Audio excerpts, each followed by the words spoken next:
ನಮ್ಮ ಆರೋಗ್ಯ ಚೆನ್ನಾಗಿರಬೇಕು ಅಂತ ಅಂದ್ರೆ ನಾನಿವತ್ತು ತೋರಿಸ್ತಾ ಇರ್ತಕ್ಕಂಥ ಪಲ್ಯನ ವಾರದಲ್ಲಿ ಒಂದು ಸಲ ಆದ್ರೂ ಮನೆಯಲ್ಲಿ ಮಾಡ್ಲೇಬೇಕು. ಎಲ್ರಿಗೂ ನಮಸ್ಕಾರ. ನಾನಿವತ್ತು ನುಗ್ಗೆ ಸೊಪ್ಪನ್ನ ಬಳಸ್ಕೊಂಡು ನುಗ್ಗೆ ಸೊಪ್ಪು ಮೊಟ್ಟೆ ಪಲ್ಯ ಮಾಡೋದನ್ನ ತೋರಿಸ್ತಾ ಇದ್ದೀನಿ. ನುಗ್ಗೆ ಸೊಪ್ಪಿನಲ್ಲಿ ಆರೋಗ್ಯದ ಗುಣಗಳು ತುಂಬಾನೇ ಇದೆ. ವಾರಕ್ಕೆ ಒಂದು ಸಲ ಆದ್ರೂ ನುಗ್ಗೆ ಸೊಪ್ಪನ್ನ ತಿನ್ನೋದ್ರಿಂದ ನಮ್ಮ ಹೆಲ್ತ್ ಕೂಡ ತುಂಬಾನೇ ಚೆನ್ನಾಗಿರುತ್ತೆ. ಬನ್ನಿ, ಈ ಆರೋಗ್ಯಕರವಾಗಿರ್ತಕ್ಕಂಥ ನುಗ್ಗೆ ಸೊಪ್ಪು ಮೊಟ್ಟೆ ಪಲ್ಯನ ಯಾವ ರೀತಿ ಮಾಡೋದು, ಇದಕ್ಕೆ ಏನೇನ್ ಪದಾರ್ಥಗಳು ಬೇಕು ಅಂತ ನೋಡೋಣ.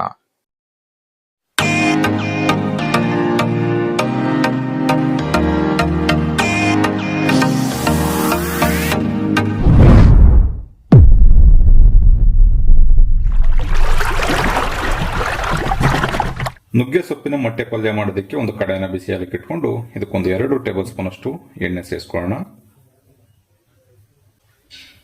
ಎಣ್ಣೆ ಚೆನ್ನಾಗಿ ಬಿಸಿ ಆದ್ಮೇಲೆ ಒಂದು ಅರ್ಧ ಟೀ ಸ್ಪೂನ್ ಅಷ್ಟು ಜೀರಿಗೆ ಸೇರಿಸ್ಕೊಳ್ಳೋಣ. ಒಂದೆರಡು ಈರುಳ್ಳಿನ ಸಣ್ಣದಾಗಿ ಕಟ್ ಮಾಡಿ ಸೇರಿಸ್ಕೊಳ್ಳೋಣ. ಖಾರಕ್ಕೆ ಒಂದು 3 ಹಸಿಮೆಣಸಿನಕಾಯಿನ ಮಧ್ಯಕ್ಕೆ ಸೀಳಿ ಸೇರಿಸ್ಕೊಳ್ಳೋಣ. ಈರುಳ್ಳಿ ಸ್ವಲ್ಪ ಎಣ್ಣೆ ಜೊತೆನಲ್ಲಿ ಫ್ರೈ ಆಗಬೇಕು. ಒಂದು ಅರ್ಧದಿಂದ 1 ನಿಮಿಷ ಈರುಳ್ಳಿನ ಚೆನ್ನಾಗಿ ಫ್ರೈ ಮಾಡ್ಕೊಳ್ಳೋಣ.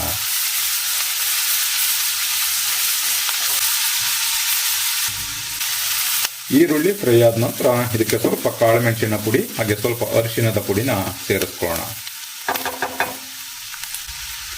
ಒಂದು 1/4 ಟೀ ಸ್ಪೂನ್ ಅಷ್ಟು ಅರಿಶಿಣದ ಪುಡಿ, ಅರ್ಧ ಟೀ ಸ್ಪೂನ್ ಅಷ್ಟು ಕಾಳು ಮೆಣಸಿನ ಪುಡಿ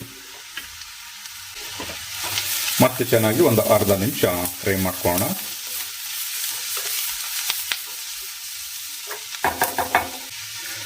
ಇವಾಗ ಇದಕ್ಕೆ ನುಗ್ಗೆ ಸೊಪ್ಪನ್ನ ಸೇರಿಸ್ಕೊಳ್ಳೋಣ. ನಾನಿದು 1 ಕಪ್ಪಿನಷ್ಟು ನುಗ್ಗೆ ಸೊಪ್ಪನ್ನು ತಗೊಂಡು ನೀಟಾಗಿ ತೊಳೆದು ಕ್ಲೀನ್ ಮಾಡಿ ಸೇರಿಸ್ಕೊಳ್ತಾ ಇದ್ದೀನಿ.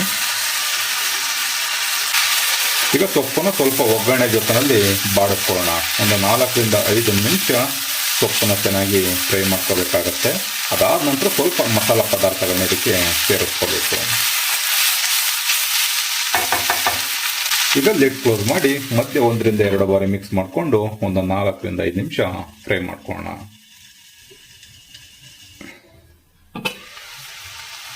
ಈಗ ನುಗ್ಗೆ ಸೊಪ್ಪನ್ನು ಒಂದು 4 ರಿಂದ 5 ನಿಮಿಷ ಫ್ರೈ ಮಾಡ್ಕೊಂಡಿದ್ದೀನಿ. ಇವಾಗ ಇದಕ್ಕೆ ಒಂದು 1/4 ಟೀ ಸ್ಪೂನ್ ಅಷ್ಟು ಗರಂ ಮಸಾಲ, ಒಂದು ಅರ್ಧ ಟೀ ಸ್ಪೂನ್ ಅಷ್ಟು ಮೆಣಸಿನಕಾಯಿ ಪುಡಿ, ಅರ್ಧ ಟೀ ಸ್ಪೂನ್ ಅಷ್ಟು ಧನಿಯಾ ಪುಡಿ, ರುಚಿಗೆ ಎಷ್ಟು ಬೇಕೋ ಅಷ್ಟು ಉಪ್ಪು, ಇಷ್ಟನ್ನು ಸೇರಿಸ್ಕೊಂಡು ಚೆನ್ನಾಗಿ ಮತ್ತೆ 1 ರಿಂದ 2 ನಿಮಿಷ ಫ್ರೈ ಮಾಡ್ಕೊಳ್ಳೋಣ. ಈ ರೀತಿ ಸೊಪ್ಪು ಮಸಾಲೆ ಎಲ್ಲ ಚೆನ್ನಾಗಿ ಫ್ರೈ ಆಗಬೇಕು. ಚೆನ್ನಾಗಿ ಫ್ರೈ ಆದ ನಂತರ ಇದಕ್ಕೆ ಮೊಟ್ಟೆನ ಸೇರಿಸ್ಕೊಳ್ಳೋಣ. ಮೊಟ್ಟೆನ ಸೇರಿಸ್ದೇನೆ ಈ ರೀತಿ ಪಲ್ಯನ ಮಾಡ್ಕೊಂಡು ತಿನ್ಬೋದು. ಮೊಟ್ಟೆನ ಸೇರಿಸ್ಕೊಳ್ಳೋದ್ರಿಂದ ಇನ್ನೂ ರುಚಿ ಚೆನ್ನಾಗಿ ಸಖತ್ತಾಗಿರುತ್ತೆ.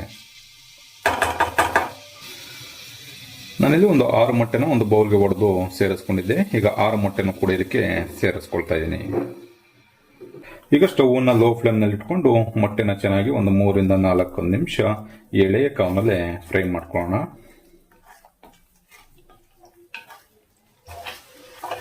ಮೊಟ್ಟೆ ಎಲ್ಲ ನೀಟಾಗಿ ಫ್ರೈ ಆಗಿ ಸೊಪ್ಪಿಗೆ ಇಟ್ಕೋಬೇಕು. ಅಲ್ಲಿವರೆಗೂ ಎಳೆಯ ಕಾವ್ನಲ್ಲೇ ಒಂದು 3 ರಿಂದ 4 ನಿಮಿಷ ಫ್ರೈ ಮಾಡ್ಕೊಂಡ್ರೆ ಬಹಳನೇ ರುಚಿಯಾಗಿರ್ತಕ್ಕಂಥ ನುಗ್ಗೆ ಸೊಪ್ಪಿನ ಮೊಟ್ಟೆ ಪಲ್ಯ ರೆಡಿ ಆಗುತ್ತೆ.